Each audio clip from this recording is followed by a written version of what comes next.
Olá, queridos irmãos e irmãs. Dia 4 de junho, sexta-feira da 9ª semana do Tempo Comum. O evangelho que nos é proposto é o capítulo 12 de Marcos, dos versículos 35 a 37. Naquele tempo, Jesus ensinava no templo, dizendo: Como é que os mestres da lei dizem que o Messias é filho de Davi? O próprio Davi, movido pelo Espírito Santo, falou: Disse o Senhor ao meu Senhor, senta-te à minha direita, até que eu ponha teus inimigos debaixo dos teus pés. Portanto, o próprio Davi chama o Messias de Senhor. Como é que ele pode então ser seu filho? E uma grande multidão o escutava com prazer.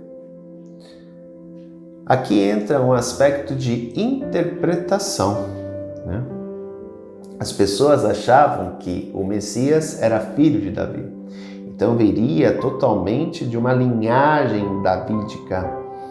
Sem dúvida nenhuma, Jesus realmente é da descendência de Davi, porque isso foi uma profecia que se cumpriu. Entretanto, ele não é um filho de Davi, ele é um descendente de Davi. E ao ser descendente de Davi, por ser Deus, ele está acima de Davi. É interessante que Jesus ele sempre explica a Escritura de uma maneira compreensiva, porque as pessoas ficavam em dúvida diante de muitas passagens da Escritura. E é interessante como nós observamos que em muitas passagens Jesus explica as Escrituras.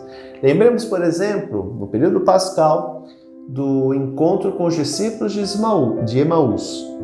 E o relato que nos é dado é: Jesus caminhava com eles e ia explicando a Escritura a eles, a partir dos profetas, a respeito dele, né?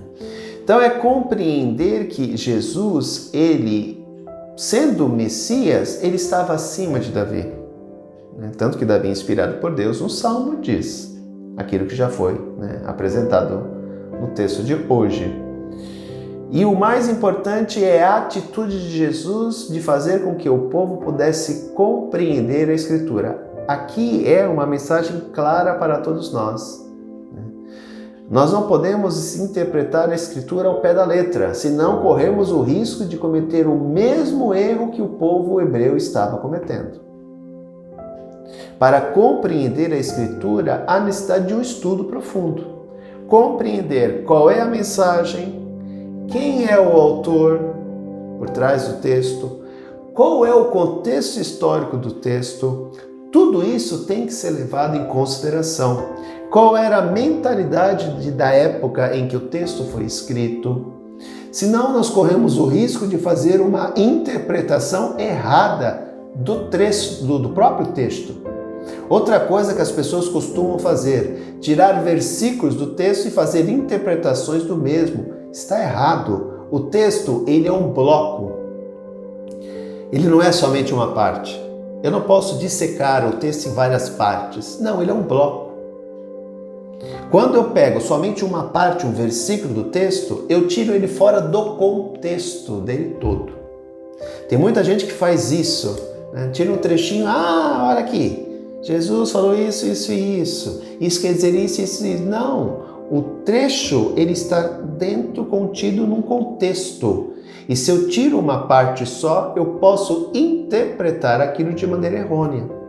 Por isso nós temos que tomar muito cuidado. A Escritura, ela é palavra de Deus, inspirada, mas escrita por homens que estavam situados num contexto histórico. E tudo isso eu tenho que levar em conta na hora que eu for interpretar uma passagem. Senão eu corro o risco de interpretar errado e de tomar atitudes ou de interpretar coisas mediante uma acolhida errada da Escritura e uma compreensão errônea da mesma. Que nós não cometamos esse erro. A palavra de Deus é inspirada e busquemos vivê-la de maneira inspirada também pela ação do Espírito Santo. Um grande abraço, até amanhã, se Deus quiser. Tchau!